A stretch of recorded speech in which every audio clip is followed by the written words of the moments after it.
नमस्कार।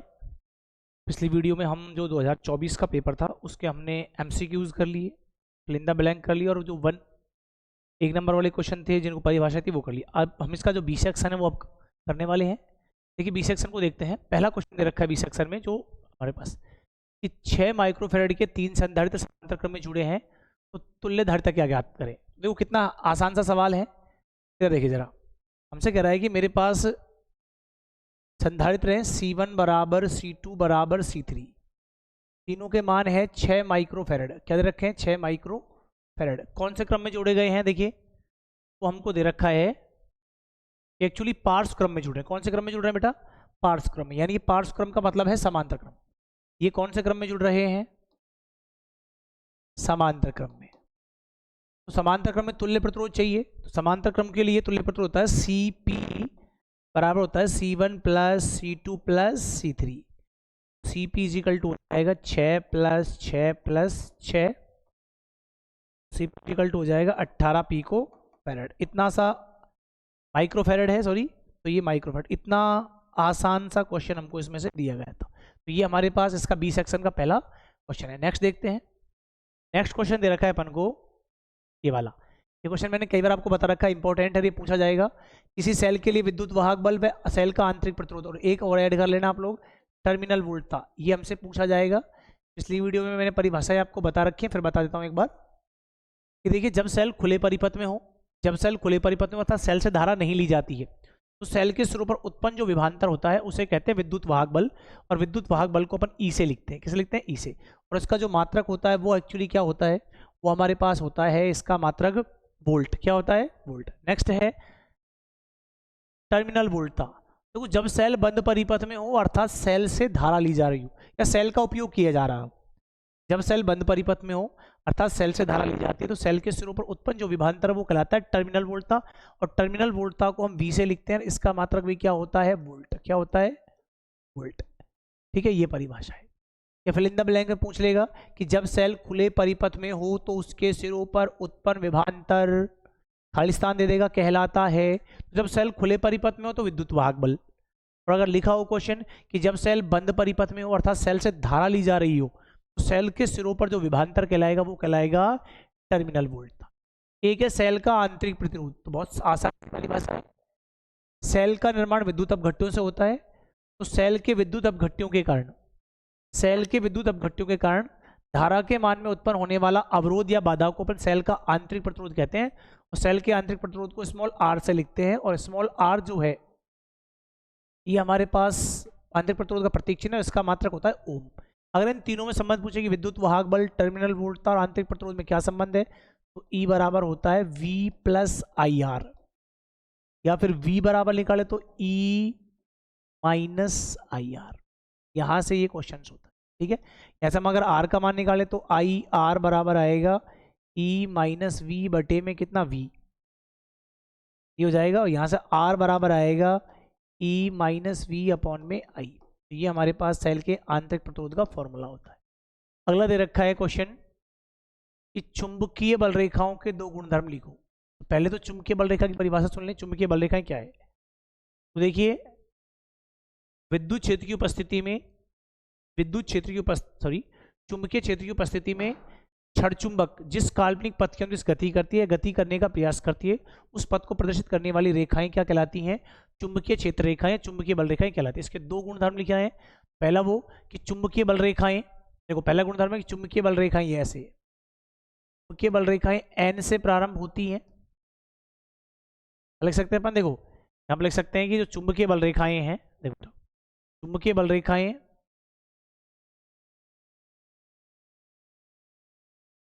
चुंबकीय बल रेखाएं N से प्रारंभ होती हैं और S पर क्या होती हैं? समाप्त। इस प्रकार से। ठीक है, चुंबकीय बल रेखाओं की दिशा चुंबक के बाहर तो होती है N से S, लेकिन चुंबक के अंदर पाई जाती है S to N। इसीलिए चुंबकीय बल रेखाएं बंद वक्र का निर्माण करती है। ये इनमें अंतर है कि जो विद्युत बल रेखाएं उनका वक्र होता है खुला, क्योंकि चुंबकीय बल रेखाएं कैसे करती है? बंद वक्र का निर्माण। एक दो चुंबकीय बल रेखाएं कभी भी एक दूसरे को नहीं काटते। जिस बिंदु पर काटेंगे उस बिंदु पर विद्युत क्षेत्र की दो दिशाएं होंगी, जो कि संभव नहीं है। ठीक है, ये इतना सा लिखना है। नेक्स्ट देखते हैं। नेक्स्ट है कि प्रत्यावर्ती धारा प्रत्यावर्ती धारा जनित्र का स्पष्ट एवं नामांकित चित्र बनाइए। तो देखो पहली बात तो करेंगे प्रत्यावर्ती धारा जनित्र है क्या, वो सुनो कि वह उपकरण जो यांत्रिक ऊर्जा को विद्युत ऊर्जा में परिवर्तित करता है उसे अपन प्रत्यावर्ती धारा जनित्र कहते हैं। प्रत्यावर्ती धारा जनित्र में देखो ये एक आर्मेचर होता है ABCD, इसको घुमाने के लिए यहाँ पे अपन ने क्या लगा रखी है, एक तरह से मोटर लगा रखी है, मोटर। जब ये एक समान चुंबकीय क्षेत्र में घूमेगा तो ये विद्युत चुंबकीय प्रेरण सिद्धांत पर आधारित होता है, ठीक है। यहाँ पर ये देखो दो अवतल आकार के चुंबकीय ध्रुव N और S लगा रखा है, यहाँ पर दो ये जो वृत्ताकार दे रखे हैं सर्पी वाले हैं, और यहाँ पे ये जो दे रखे हैं कार्बन प्रतिरोध है, और परिपथ में जो धारा उत्पन्न होगी उसको ज्ञात करने के लिए हम यहाँ पे लगाएंगे। इसमें अगर हमको दिशा की याद करें, देखो ये कुंडली ऐसे घूम रही है, तो उसमें धारा की दिशा ज्ञात करने के लिए हम फ्लेमिंग के दाएं हाथ के नियम का उपयोग कर, देखो चुंबकीय क्षेत्र N से S इधर है और ये कुंडली ऐसे घूम रही है, मान लो अंदर की ओर जा रही है ऐसे, तो नीचे की ओर आएगा धारा, क्या आगे नीचे, तो इसमें धारा ऐसे आएगी, देखो ये इसमें ऐसे जाएगी, ये ऐसे इस प्रकार से धारा बहेगी, यहाँ से देखो ऐसे आएगी, इधर जाके पूरी वापस इस प्रकार से धारा जाएगी, ठीक है। ये इसका चित्र, तो ये इसका नामांकित चित्र है। हो सकता है इसका वर्णन पूछे तो एक बार आप इसका वर्णन भी थोड़ा सा याद रख लेना। नेक्स्ट हम देखें तो नेक्स्ट हमको दे रखा है, देखो ये वाला क्वेश्चन दे रखा है कि पूर्व से पश्चिम दिशा में 5 मीटर लंबा एक क्षैतिज चालक 0.3×10⁴ टेस्ला के चुंबकीय क्षेत्र में लंबवत 2 मीटर प्रति सेकंड की चाल से गिर रहा है, तो तार के सिरों के मध्य प्रेरित विद्युत वाहक बल का तात्क्षणिक मान ज्ञात कीजिए। बहुत ही अच्छा सवाल है। देखिए क्या सवाल कह रहा है कि हमारे पास कह रहा है कि एक तार है जिसकी लंबाई अपन को कितनी दे रखी है, उस तार की लंबाई दे रखी है 5 मीटर, कितनी है 5 मीटर, और वो एक समान चुंबकीय क्षेत्र कितना है, तो एक समान चुंबकीय क्षेत्र में रखा है 0.3×10⁴ बी बराबर है 0.3×10⁻⁴ टेस्ला, और वो नीचे की और एक समान गिर रहा है, कितना उसका वेग है 2 मीटर पर सेकंड, और लंबवत है तो थीटा बराबर कितना आएगा 90। देखो कितना सिंपल सवाल है। पूर्व से पश्चिम की ओर इस प्रकार से कोई तार है, पूर्व से पश्चिम की ओर तार रखा है जिसमें सीधा तार है, इसकी लंबाई लिख दी 5 मीटर, चुंबकीय क्षेत्र ये है, और उसमें जो वेग है नीचे की ओर गिर रहा है इसे, तो सिरों के मध्य प्रेरित विद्युत वाहक बल ज्ञात करो। देखो कितना आसान सवाल है। ये दिया है L बराबर 5 मीटर, बी बराबर ये 0.3×10⁻⁴, वेग है 2 मीटर, तो ये थीटा है 90। तो क्या करेंगे, प्रेरित विद्युत वाहक बल, तो प्रेरित विद्युत वाहक बल, तो ये मेरे पास आएगा प्रेरित विद्युत वाहक बल की अगर बात करें तो E बराबर आएगा, E बराबर VBL और कितना साइन थीटा। जब इसको आगे हल करें अपन थोड़ा सा, तो देखिए थोड़ा सा आगे इसको हल कर देते हैं।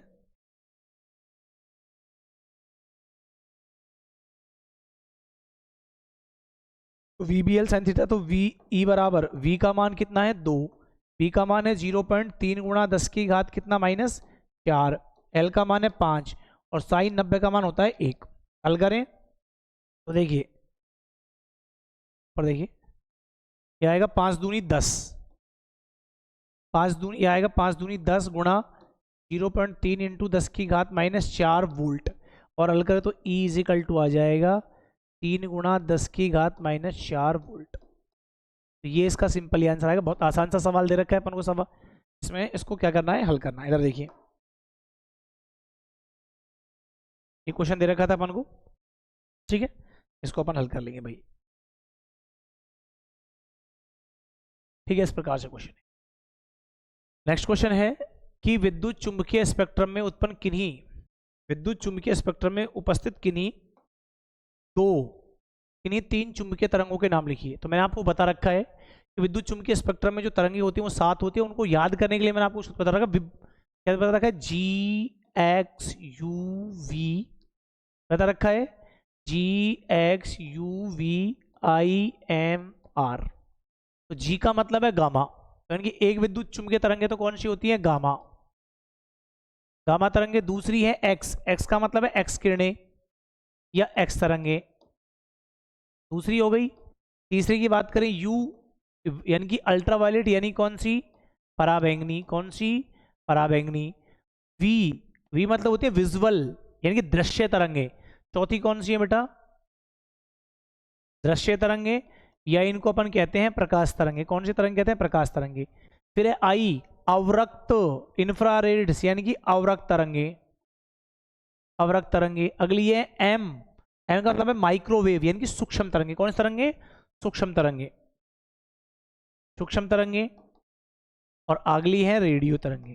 तो देखो जो हम सूचनाओं का आदान प्रदान करते हैं टीवी या रेडियो में, जो पूछ ले कि टीवी व रेडियो संचार प्रचारण के लिए, टीवी व रेडियो के संचार के प्रचारण के लिए कौन सी तरंगों का उपयोग किया जाता है, वो होती है रेडियो तरंगें। तो ये इसका आंसर तीनों, कोई से भी नाम लिखना है तीनों में से, ये पर लिखना है। नेक्स्ट देखिए, नेक्स्ट रखा है किसी सूक्ष्म दूरदर्शी की आवर्धन क्षमता 9 है और उस ट्यूब की लंबाई कितनी है, 100 सेंटीमीटर है, तो दूरबीन के अभिदर्शक व अभिनेत्रक लेंस की फोकस दूरियां ज्ञात करो। बहुत अच्छा क्वेश्चन है, इसको अपन को एक बार देखना है जरा थोड़ा सा। इधर देखिए, हमसे कह रहा है कि हमारे पास एक छोटी दूरबीन है, देखो इधर एक किसी छोटी दूरबीन के आवर्धन क्षमता 9 दे रखी है। क्या दे रखा है अपन को? दूरबीन।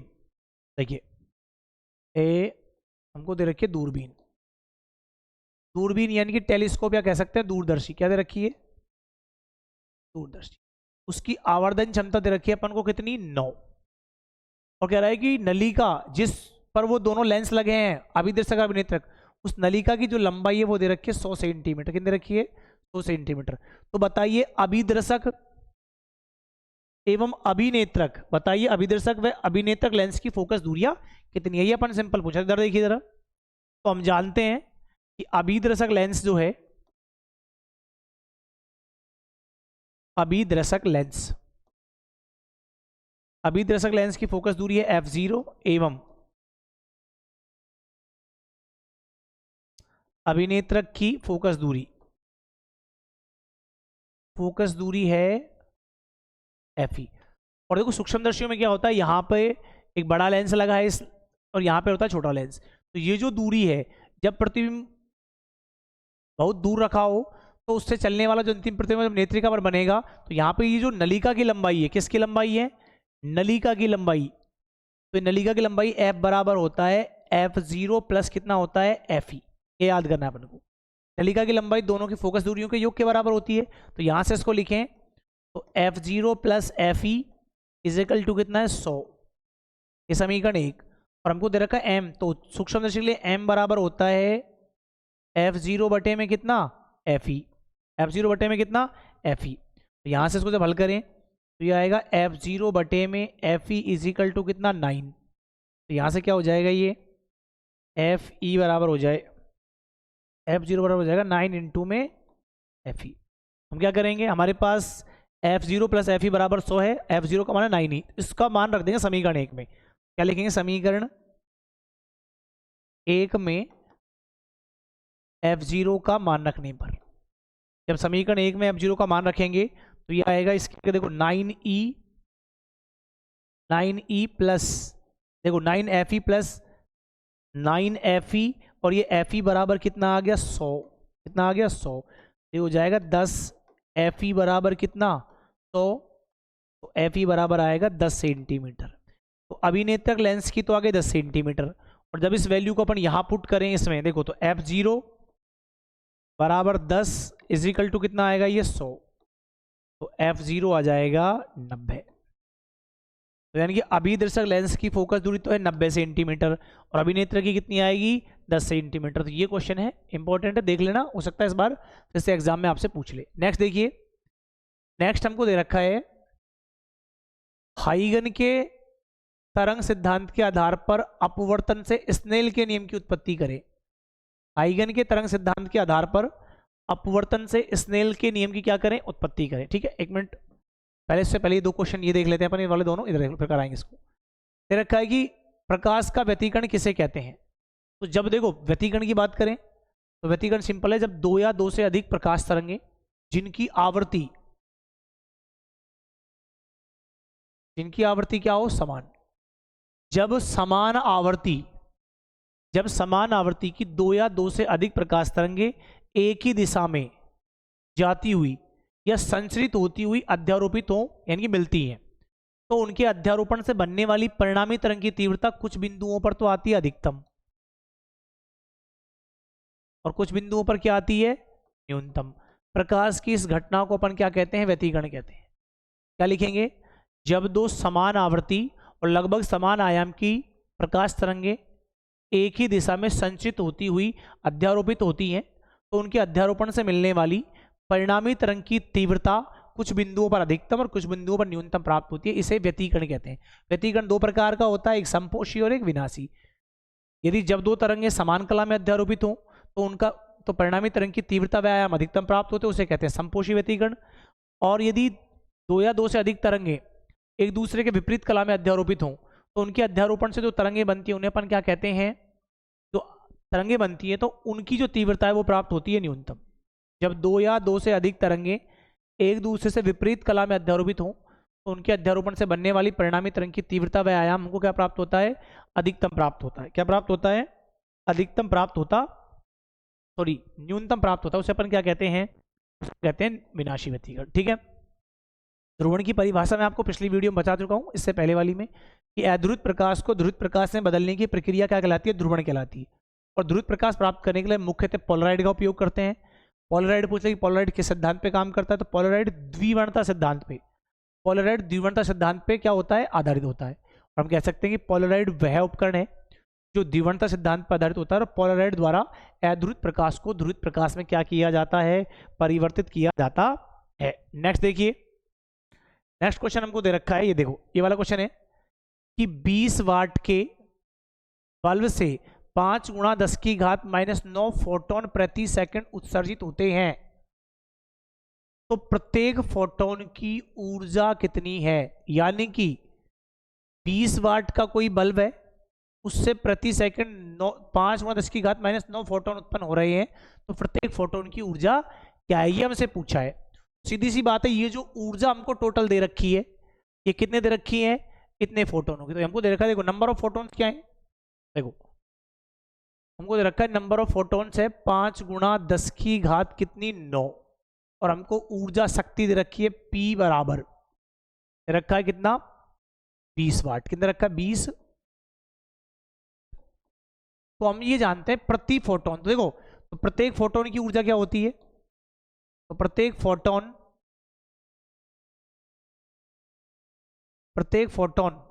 की ऊर्जा, प्रत्येक फोटोन की ऊर्जा होती है E बराबर कितनी होती है, h न्यू। तो कुल मिला के ये कह रहा है कि अगर हमारे पास समय इकाई हो तो P = आता है W/T।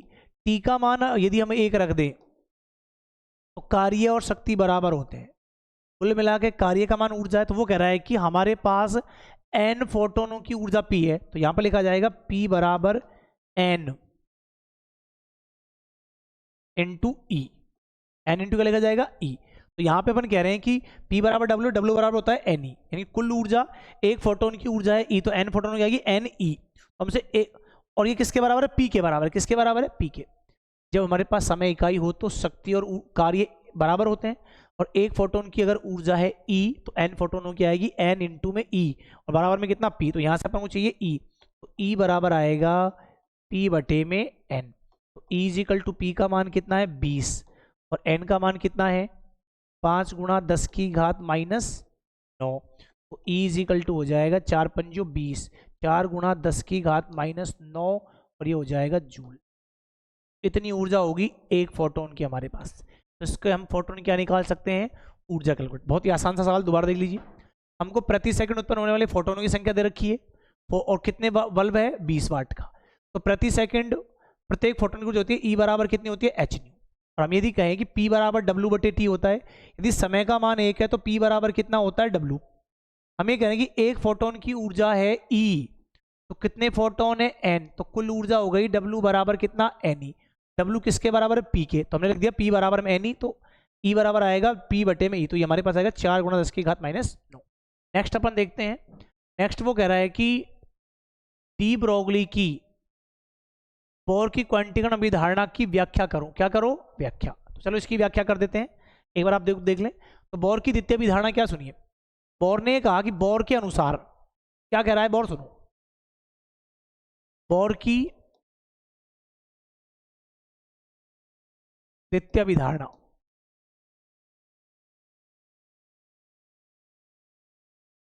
तो बोर के अनुसार इलेक्ट्रॉन नाभिक के चारों ओर, बोर के अनुसार, बोर की द्वितीय अभिधारणा के अनुसार इलेक्ट्रॉन नाभिक के चारों ओर उन्हीं कक्षाओं में गति करता है जिनका कोणीय संवेग n h/2 का पूर्ण गुणज होता है। ठीक है, अर्थात mvr बराबर nh/2 ये बोर की द्वितीय अभिधारणा होती है। इसे अपन कहते हैं क्वांटीकरण अभिधारणा। क्या बोलते हैं? क्वांटीकरण अभिधारणा। ये हो गया। अब वो पूछ रहा है कि इसका स्पष्टीकरण करो, तो इसको हमको उत्पत्ति करें। तो इसकी उत्पत्ति एक्चुअली किसने की? डी ब्रोगली ने। किसने उत्पत्ति की? डी ब्रोगली ने। किसने की? डी ब्रोगली ने। डी ब्रोगली ने कहा कि डी ब्रोगली तरंगदैर्घ्य होती है लैम्बडा बराबर कितना होती है? h अपॉन कितने होती है? p। और h अपॉन p बराबर कितना होता है बेटा? mv। तो लैम्बडा इज इक्वल टू लिख सकते हैं अपन h अपॉन कितना होता है? mv। ये तो हो जाएगी समीकरण नंबर 1। डी ब्रोगली ने कहा कि जब भी कोई द्रव्य तरंगें उत्पन्न होती हैं, तो जब भी किसी इलेक्ट्रॉन के चारों ओर इलेक्ट्रॉन घूमता है तो इलेक्ट्रॉन की निश्चित कक्षाएं होती हैं। तो जब भी कोई इलेक्ट्रॉन नाभिक के चारों ओर घूमेगा तो इलेक्ट्रॉन द्रव्य तरंगें उत्पन्न करेगा। और जब ये तरंगें किसी बद्ध माध्यम में हो, तो वैसे तो सारी की सारी तरंगें जो ऊर्जा का आसानी से आदान प्रदान करें उन्हें कहते हैं प्रगामी तरंगें। तो डी ब्रोगली ने यह कहा कि जब इलेक्ट्रॉन नाभिक के चारों ओर घूमता है तो निश्चित कक्षा में घूमता है, तो निश्चित कक्षा में जो तरंगें उत्पन्न होती तो प्रगामी है। लेकिन जब दो माध्यम बंद हो तो किसी निश्चित या परिबद्ध माध्यम में जो तरंगें होती हैं वो होती है अप्रगामी तरंगें। कौन सी तरंगें उत्पन्न होती हैं? अप्रगामी तरंगें। तो जब भी कोई इलेक्ट्रॉन नाभिक के चारों ओर घूमता है तो नाभिक परमाणु की कक्षा में अप्रगामी तरंग उत्पन्न करता है। और अप्रगामी तरंग की विशेषता यह है कि जो अप्रगामी तरंगें हैं उनकी जो परिधि है, अप्रगामी तरंग में घूमे तो उनकी जो परिधि है वो उनकी तरंगदैर्घ्य के पूर्ण गुणज के बराबर होगी। यानी कि अगर कोई इलेक्ट्रॉन नाभिक के चारों ओर निश्चित वृत्ताकार कक्षाओं में घूम रहा है तो वो इलेक्ट्रॉन द्रव्य तरंगें जो उत्पन्न करेगा वो होती है अप्रगामी तरंगें। और अप्रगामी तरंगों के लिए अगर इलेक्ट्रॉन नाभिक के चारों ओर घूम रहा है और अप्रगामी तरंग उत्पन्न हो तो उसके लिए कंडीशन है कि जिस वृत्ताकार कक्षा में घूम रहा है उस वृत्ताकार कक्षा की जो परिधि है वो परिधि उसकी तरंगदैर्घ्य के पूर्ण गुणज के बराबर होगी। यदि इलेक्ट्रॉन nवीं कक्षा में घूम रहा है तो ये लिखा जाएगा 2πr/n बटे में n लैम्बडा। और अगर हम इसकी बात करें nवीं कक्षा की बात करें तो यहाँ पे आएगा लैम्बडा बराबर ये h/mv। तो ये nवीं कक्षा के लिए इसको लिख देंगे mn और rn। हमको कुछ नहीं करना, यहाँ से हमको लैम्बडा निकालना है। तो देखो यहाँ से अगर हम मान निकालें इसका तो ये आ जाएगा, देखो यहाँ से रख देते हैं इसका मान। तो लैम्बडा इज इक्वल टू कितना आएगा? तो लैम्बडा इज इक्वल टू आएगा 2πr बटे में कितना आएगा? n। इस लैम्बडा का मान उठा के अपन यहाँ रख देते हैं इसमें, इस समीकरण में। तो ये आएगा 2πr बटे में n इज इक्वल टू, और इधर कितना आ रहा है? तो ये आ रहा है h बटे में mn और rn, और ये भी कितना है? rn। तो जब इसको हल करेंगे तो हल होके आएगा, देखो ये तो इधर हो जाएगा, ये हो जाएगा mn rn। एक मिनट दोबारा देख लो, देखिए हमें कह रहे हैं हमको जब इसकी व्याख्या करनी है तो व्याख्या करने के लिए डी ब्रोगली तरंगदैर्घ्य लिख देता हूं मैं। तो डी ब्रोगली तरंगदैर्घ्य होती है लैम्बडा बराबर होता है h/mv। समीकरण नंबर 1, जब भी कोई इलेक्ट्रॉन नाभिक के चारों ओर कक्षाओं में घूमता है तो वो अप्रगामी तरंगों का निर्माण करता है। तो वृत्ताकार अप्रगामी तरंगों के लिए आवश्यक है कि जो वृत्ताकार कक्षकों की परिधि होगी 2πr वो उसकी तरंगदैर्घ्य के पूर्ण गुणज के बराबर होगी। 2πr बराबर कितना होगा? n lambda. समीकरण नंबर 2, यहाँ से लैम्बडा का मान निकाल लेते हैं। तो लैम्बडा इज इक्वल टू कितना आएगा? 2πr बटे में कितना आएगा? n। ये लैम्बडा की वैल्यू समीकरण 1 में रख दो तो ये आ जाएगा 2πr बराबर n, और ये हो जाएगा h/mv। पक्षांतरण करें तो ये इधर आएगा, तो ये आएगा mvr बराबर n h/ कितना हो जाएगा? 2π। तो इस प्रकार से ये बोर की द्वितीय अभिधारणा की क्या हो जाती है? व्याख्या हो जाती है। ठीक है, नेक्स्ट देखते हैं। अगला क्वेश्चन दे रखा है अपन को ये वाला। ये देखो, ये क्वेश्चन अच्छा है, इसको पढ़ लेना एक बार थोड़ा सा। ये क्वेश्चन पूछा है कि नाभिकीय विखंडन किसे कहते हैं। देखो जब दो या दो से अधिक, जब कोई भारी नाभिक दो या दो से अधिक हल्के नाभिकों में टूटता है तो किसी भी भारी नाभिक का हल्के नाभिकों में टूटने की प्रक्रिया नाभिकीय विखंडन कहलाती है। नाभिकीय विखंडन की खोज जो हमारे पास जर्मन वैज्ञानिक ऑटो हॉर्न व स्टोर्समैन ने की, और ऑटो हॉर्न व स्टोर्समैन ने बताया कि जब यूरेनियम बाण में 235, क्या बताया? कि जब ऑटोहॉन, तो नाभिकीय विखंडन क्या है? किसी भी भारी नाभिक का दो या दो से अधिक हल्के नाभिकों में टूटने की प्रक्रिया नाभिकीय विखंडन कहलाती है। और नाभिकीय जब विखंडन होता है तो नाभिकीय विखंडन की प्रक्रिया में हल्के नाभिक क्या हो जाते हैं? स्थायी। और स्थायी होने के साथ साथ अत्यधिक मात्रा में क्या उत्पन्न करते हैं? ऊर्जा उत्पन्न करते हैं। जैसे बताया कि जब बाण में, यूरेनियम बाण में 235 पर न्यूट्रॉनों की बौछार करवाई जाती है तो पहले ये चेंज होता है बाण में यूरेनियम 236 है, फिर ये टूटता है, किसमें टूटता है? क्रिप्टॉन 56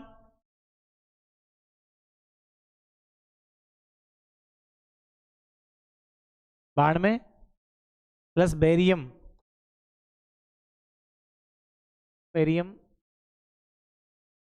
क्या आएगा? 36 क्रिप्टॉन बाण में और बेरियम 56 141 प्लस 3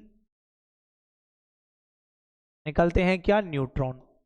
और अत्यधिक मात्रा में क्या उत्पन्न होती है? ऊर्जा। तो ये नाभिकीय विखंडन की अभिक्रिया है कि जब बाण में यूरेनियम 235 पर न्यूट्रॉनों की बौछार कराई जाती है तो पहले तब्दील होगा बाण में यूरेनियम 236 में, फिर उसका विखंडन होगा, एक बनता है क्रिप्टॉन, एक बनता है बेरियम, और एक हमारे पास जो एक्चुअली होता है वो होता है 3 न्यूट्रॉन, अत्यधिक मात्रा में ऊर्जा निकलती है, इसे कहते हैं नाभिकीय विखंडन। और ये कहा जाता है जब यूरेनियम के एक परमाणु का विखंडन होता है तो लगभग 200 मेगा इलेक्ट्रॉन वोल्ट के आसपास क्या निकलता है। ठीक है। और अगर हम बात करें नाभिकीय संलयन की तो देखो नाभिकीय संलयन क्या है? नाभिकीय संलयन, जो हल्के नाभिक होते हैं वह अस्थायी होते हैं, तो हल्के नाभिक स्थायित्व प्राप्त करने के लिए दो या दो से अधिक हल्के नाभिक आपस में जुड़कर किसी भारी नाभिक का निर्माण करें तो किसी भारी नाभिक के निर्माण करने की प्रक्रिया को कहते हैं नाभिकीय संलयन। यानी कि दो या दो से अधिक हल्के नाभिकों का जुड़कर किसी भारी नाभिक का निर्माण कर लेना कहलाता है नाभिकीय संलयन। नाभिकीय संलयन के लिए दो शर्तें हैं। पहली बात ये कि नाभिकीय संलयन के लिए ताप का मान बहुत अत्यधिक होना चाहिए, 10 की पावर 6 केल्विन से 10 की पावर 8 केल्विन के मध्य। कितना होना चाहिए?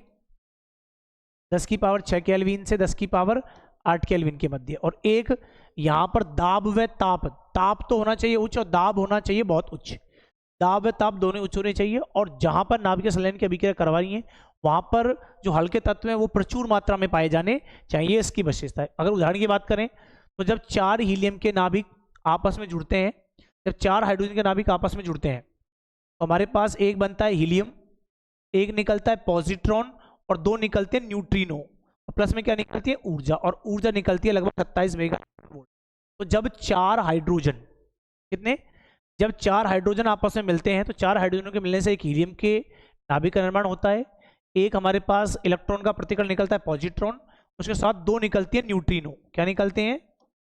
ये जो न्यू निकला ये होता है न्यूट्रिनो, और अत्यधिक मात्रा में क्या होती है? ऊर्जा उत्पन्न होती है। तो ये हमारे पास एक्चुअली क्या है? नाभिकीय संलयन। एक बात तो सुन लें, अमेरिकी वैज्ञानिक बैथे ने बताया कि जो नाभिकीय संलयन है वो सूर्य व तारों पर दो प्रक्रियाओं में होता है। एक होता है कार्बन नाइट्रोजन चक्र और एक होता है एक तो होता है कार्बन नाइट्रोजन चक्र और एक हमारे पास कौन सा होता है? हाइड्रोजन चक्र पे द्वारा होता है। एक तो होता है CN चक्र, कार्बन नाइट्रोजन चक्र होता है, ठीक है।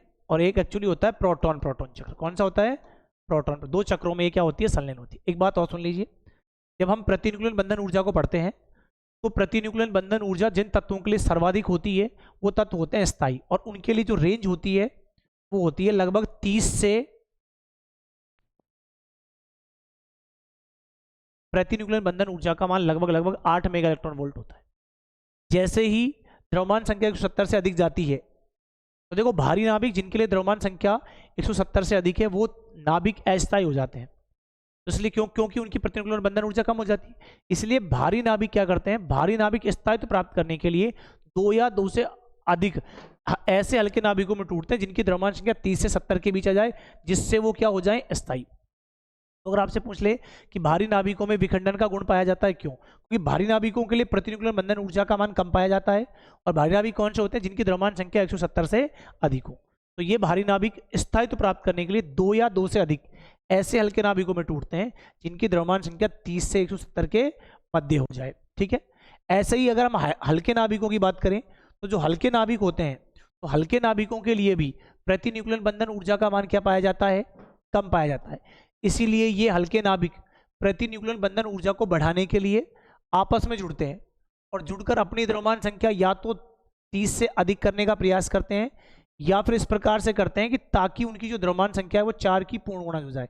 हमने कहा है कि देखो, यदि हमारे पास ऐसे तत्व जिनकी प्रति न्यूक्लियन बंधन ऊर्जा का मान, जिनके लिए द्रव्यमान संख्या का मान 4 का पूर्ण गुणज होता है, वो अपने अड़ोसी पड़ोसियों की तुलना में क्या होते हैं, ज़्यादा स्थायी होते हैं। तो इसलिए हल्के नाभिक, 2 या 2 से अधिक हल्के नाभिक जुड़कर अपनी द्रव्यमान संख्या या तो 30 से अधिक करेंगे या फिर 4 का पूर्ण गुणज करने का प्रयास करते हैं ताकि वो स्थायित्व प्राप्त कर लिया जाए। ठीक है, एक हमारे पास इसमें से और क्वेश्चन बचा, वो देखो, ये दे रखा है ये वाला, हाइगन के तरंग सिद्धांत द्वारा अपवर्तन की व्याख्या करें। हाइगन के तरंग सिद्धांत द्वारा किसकी व्याख्या करें, अपवर्तन की। तो स्कोर करते हैं, देखिए जरा,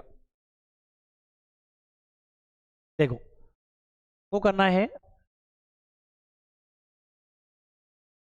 हाइगन के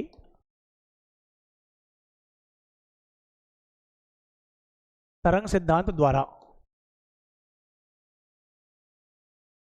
अपवर्तन की व्याख्या। देखो, हाइगन के तरंग सिद्धांत द्वारा जब हम अपवर्तन की व्याख्या करेंगे तो इसको देख लें जरा। तो सिंपल सी व्याख्या है, उसको देखते हैं। हमें लिखेंगे कि हमारे पास ये कोई परावर्तक पृष्ठ है, देखो ये हो गया, ये कोई अपवर्तक पृष्ठ है, देखो ये कोई अपवर्तक पृष्ठ है। इसका जो इस माध्यम में जो वेग है v1 और दूसरे माध्यम का वेग कितना है v2। तो यहाँ पर कोई समतल तरंगाग्र आ रहा है, यहाँ पर क्या आ रहा है, यहाँ पर कोई समतल तरंगाग्र आपतित हो रहा है। ये देखो इस प्रकार से यहाँ पे कोई समतल तरंगाग्र आ रहा है। इस समतल तरंगाग्र पर 2 प्रकाश किरणें हैं। एक प्रकाश किरण है हमारे पास एक प्रकाश किरण तो ये रही एक, और एक प्रकाश किरण कितनी है 2। ठीक है, जब ये प्रकाश किरणें, देखो हम कहेंगे कि हमारे पास एक अपवर्तक पृष्ठ है XY जो 2 माध्यमों को अलग अलग कर रहा है। माध्यम 1 में प्रकाश का वेग है v1 और माध्यम 2 में प्रकाश का वेग कितना है v2। ठीक है, इस समतल पृष्ठ पर कोई समतल तरंगाग्र AB आपतन कोण I से आपतित होता है। इस समतल तरंगाग्र पर 2 प्रकाश किरणें हैं, एक है प्रकाश किरण 1 और एक है प्रकाश किरण 2। जब प्रकाश किरण 1 v1 वेग से गति करती हुई परावर्तक पृष्ठ पर पहुंचती है तो वह t समय पश्चात परावर्तक पृष्ठ के B' बिंदु पर पहुंच जाती है और दूसरे माध्यम में अपवर्तित हो जाती है, और ये हो जाती है 1'। ठीक है, और इसका जो वेग आएगा वो आएगा v1t। तो उसके द्वारा चली गई दूरी a b' बराबर आएगा v1t। उतने ही समय में, जितने समय में एक प्रकाश किरण a से b तक पहुंचे, उतने ही समय में प्रकाश किरण जो 2 है, ये प्रकाश किरण 2 है, ये दूसरे माध्यम में क्या हो जाती है, अपवर्तित हो जाती है। इस प्रकार से ये हो गई 2', ये क्या है 1'। अब सुनिए, तो प्रकाश किरण 1 v1 वेग से t समय पश्चात यहाँ पे पहुंची है, ये एंगल कितना है 90। तो उतने ही समय में ये जो दूसरी प्रकाश किरण है 2, ये नीचे दूसरे माध्यम में अपवर्तन हो जाएगी। तो इस प्रकाश किरण द्वारा कितनी दूरी चली जाएगी, तो हम क्या करेंगे, AB, यहाँ पर ये प्रकाश किरण v2 वेग से चल रही है t समय में, तो v2t दूरी का चाप भरेंगे और एक चाप यहाँ से b को केंद्र मानकर v2t दूरी का यहाँ पे क्या काट देंगे, चाप, और इस चाप को यहाँ से मिला देंगे इस प्रकार से। और इस प्रकार हमें ये जो है ये आपतित है, आपतित का ये परावर्तित तरंगाग्र प्राप्त होगा, ये वाला। यहाँ पे एंगल कितना आएगा, ये तो ये एंगल तो है I और ये एंगल कितना आएगा R। तो देखो ये v1, ये आएगा v2t।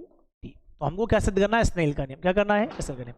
तो पहली बात तो ये हम जानते हैं कि यदि कोई प्रकाश कण माध्यम 1 से माध्यम 2 में प्रवेश करे तो उसका जो अपवर्तनांक होता है वो होता है म्यू बराबर v1 बटे में v2। समीकरण नंबर कितनी हो जाएगी, 1। कितनी हो जाएगी समीकरण नंबर 1। अगर हम नेक्स्ट बात करें तो देखिए जरा, नेक्स्ट अगर हम बात करें तो हमें देखेंगे, सबसे पहले लिखेंगे त्रिभुज ए बी बी डैश में मुझे चाहिए साइन आई। तो साइन आई बराबर ये आई है, तो हम जानते हैं साइन होता है लंब बटेगा। तो ये 90 के सामने ये तो हो जाएगा कर्ण, क्या हो जाएगा ये कर्ण, कोण के सामने पूछा लंब, तो ये आएगा साइन आई बराबर आएगा ए बी डैश बटे में बी, और कितना आएगा बी डैश। तो ए बी का मान है v1t बटे में कितना आएगा बी बी डैश। ऐसे ही दूसरे त्रिभुज है, नीचे वाला त्रिभुज है ए, यहाँ लिख देंगे अपन ए डैश, तो ये आएगा ए डैश बी और बी डैश में हमको चाहिए साइन आर। साइन आर बराबर वही लंब, इसके सामने ये भुजा है तो लंब आएगा बी ए डैश बटे में कितना आएगा बी डैश, तो ये तो हो जाएगी V2T बटे में हो जाएगा बी और बी डैश। जब दोनों का हम अनुपात लेते हैं तो ये आएगा साइन आई बटे साइन आर, तो ये आएगा V1T बटे में बी डैश, और ये आएगा V2T बटे में बी और बी डैश। ये कैंसिल, मेरे पास जो आंसर आएगा वो आएगा साइन आई पर आएगा V1T बटे में V2T, टी से टी कट गया तो ये हो जाएगा V1 बटे V2। और जब समीकरण हम एक को देखें तो V1 बटे V2 क्या है म्यू, तो ये हो जाएगा साइन आई बटे साइन आर बराबर हो जाएगा म्यू। और ये एक्चुअली क्या होता है स्नेल का नियम, स्नेल का, तो ये तो अपवर्तन द्वारा स्नेल के नियम की व्याख्या हुई। और दूसरी अगर हम बात करें तो यहाँ पे देखो हम कह सकते हैं ये वाला, ये देखो आपतित तरंगाग्र बराबर ये आपतित तरंगाग्र और अपवर्तित तरंगाग्र, और ये जो बीच में भुजा ये अभिलंब का काम करेगी। देखो आपतित तरंगाग्र ये अपवर्तित तरंगाग्र ये अभिलंब एक ही तल में है, तो इस प्रकार से ये दूसरा नियम है कि देखो आपतित तरंगाग्र अपवर्तित तरंगाग्र अभिलंब तीनों एक ही तल में, ये परावर्तन का अपवर्तन कौन सा नियम होता है दूसरा नियम। ठीक है, तो ये हमारे पास हाइगन के तरंग सिद्धांत की व्याख्या है। कुछ नहीं करना है, हम लिखेंगे कि हमारे पास एक्स वाई एक परावर्तक पृष्ठ है जो दो माध्यमों को अलग अलग कर रहा है जिनमें प्रकाश का वेग v1 व v2 है। तब अपवर्तनांक की परिभाषा से तो यह आएगा म्यू बराबर v1/v2। क्षेत्र की बात करें तो हम लिखेंगे माना कोई समतल तरंगाग्र AB परावर्तक पृष्ठ पर I कोण से आपतित हो रहा है जिस पर दो प्रकाश किरणें 1 व 2 को प्रदर्शित किया गया है। प्रकाश किरण एक v1 वेग से गति करती हुई t समय पश्चात b डैश पर पहुंचती है और दूसरे माध्यम में अपवर्तित हो जाती है a डैश। ठीक है, उतने ही समय में जो दूसरी प्रकाश किरण है 2 वो भी अपवर्तित होकर दूसरे माध्यम में चली जाती है। अब हम क्या करेंगे, अब हम v देखो दूसरे माध्यम में वेग तो है v2 समय t2, तो हम v2t दूरी का चाप भरकर b को केंद्र मानकर इस अपवर्तित किरण 2 डैश पर काटते हैं। जहां ये काटेगा वहां a डैश अंकित करेंगे और a डैश को b डैश से मिलाते हैं। इस प्रकार हमें आपतित तरंगाग्र a b का अपवर्तित तरंगाग्र a डैश b डैश क्या हो जाता है प्राप्त हो जाता है। ठीक है, और व्याख्या अपन ने इस प्रकार से इसकी करी। ठीक है, तो ये हमारे पास जो क्वेश्चन थे देखो ये हो गया। ठीक है, अच्छा अब नेक्स्ट देखते हैं। नेक्स्ट देखो, नेक्स्ट ये अपन से कह रहा है, सुनिए इस साल जो प्रश्न आए हैं वो देख लो 23 में। एक ही तो ये आया है, मैंने आपसे पहले भी कहा था, देखो पहले पार्ट में से आया विद्युत द्विध्रुव की विश्वत रेखा। विश्वत रेखा का मतलब होता है निरक्ष। क्या होता है निरक्ष। तो इस पार्ट में से एक तो विद्युत द्विध्रुव की विश्वत रेखा पर स्थित किसी बिंदु पर विद्युत क्षेत्र की तीव्रता के सूत्र की उत्पत्ति करें। तो ये क्वेश्चन मैंने आपको जब आप पहले पार्ट की वीडियो देखेंगे तो वहां पे करा रखा है, तो आप इसमें से कर सकते हैं आराम से। दूसरी बात पूछे कि गाउस के नियम द्वारा एक समरूप आवेशी समतल चादर के कारण, तो समतल चादर के कारण ये अपन को करना है E बराबर कितना सिग्मा अपॉन एप्सिलॉन नॉट वाला, वो क्वेश्चन है। इसको भी आप लोग पहले पार्ट की चैप्टर में डाल रखी है मैंने वीडियो, उसमें से आप लोग कर लेंगे। अगला है ये वाला, देखो एक ये है, देखो ये रहा, दिए गए संकेत y का नाम लिखिए और परिपथ का चित्र बनाइए। तो यहाँ पे अपन इसको देखें तो देखो ये प्लस, ये माइनस, ये प्लस और ये माइनस, और इसके द्वारा हमको सभी के संकेत प्राप्त हो रहे हैं। इसका मतलब पूरी तरंग का उपयोग हो रहा है। तो इसका मतलब ये y जो है एक्चुअली ये क्या है पूर्ण तरंग दिष्टकारी। पूर्ण तरंग क्या है दिष्टकारी, तो लिख देंगे y का नाम पूर्ण तरंग दिष्टकारी है। और पूर्ण तरंग दिष्टकारी किसे कहते हैं, पूर्ण तरंग दिष्टकारी क्रियाविधि उसके क्षेत्र, वो अब मैंने आपको पिछली एक टॉपिक डाल रखा है पीछे वीडियो में जिसमें 2 ही टॉपिक है अर्ध तरंग और पूर्ण तरंग, वो आप लोग इसमें से पढ़ सकते हैं। एक ये है, देखो ये भी करा रखा है मैंने, ऊर्जा बैंड सिद्धांत के आधार पर चालक कुचालक व अर्धचालकों का बनाइए। और ये कह रहा है कि n प्रकार के अर्धचालक के लिए ऊर्जा बैंड का आरेख। देखो जब n प्रकार के अर्धचालक के लिए देखो ये हमारे पास बनेगा, ये होती है CB और ये हमारे पास होती है VB। क्या होती है VB। जब n प्रकार के तो n प्रकार के अर्धचालक में अशुद्धियों की मात्रा होती है इलेक्ट्रॉन ज्यादा। तो यहाँ पे ये जो लाइन आएगी ना, यहाँ पे जो अशुद्धियों का स्तर है, ये अशुद्धियों का स्तर इधर आएगा, ये बात ध्यान रखना है। तो यहाँ पे जो अशुद्धियों का स्तर है ये वाली लाइन ऊपर की ओर आएगी क्योंकि इलेक्ट्रॉन ज्यादा है। तो इलेक्ट्रॉन ज्यादा किसमें पाए जाते हैं CB में, तो ये लाइन इस प्रकार से आएगी। तो ये n प्रकार के अर्धचालक का क्या होता है परिपथ चित्र। ठीक है, तो आपको इस देखो आपको एक अर्धतरंग पूर्ण तरंग दिष्टकारी पढ़ के जाना है। अगर हम 9वें पार्ट की बात करें उसमें से प्रिज्म, दर्पण सूत्र, लेंस मेकर सूत्र और गोलीय पृष्ठीय पतन 3-4 फॉर्मूले पढ़ के जाने हैं। अगर हम बात करें 7वें चैप्टर में से तो आपको पढ़ के जानी है वर्गमाध्य मूल वेग, एक आपको एलसीआर परिपथ के लिए प्रतिबाधा का मान ज्ञात करके जाना है। इसके अलावा एलसीआर अनुनाद किसे कहते हैं, अनुनादी आवर्ती गणना, अनुनाद की विशेषताएं वो पढ़ के जानी है उस पार्ट में से, ठीक है। और 16 तारीख के जो एग्जाम है उसके लिए आपको सभी को बेस्ट विशेष हैं, तरीके से तैयारी करें। और जो भी आपको दिक्कत है आप लोग देखो प्रत्येक पार्ट में से आपको कुछ नहीं करना, जिस भी पार्ट है उस सभी पार्ट में से आपको सारी परिभाषाएं फॉर्मूले याद करके जाने हैं, ये जरूर आप ध्यान रखें। Thank you.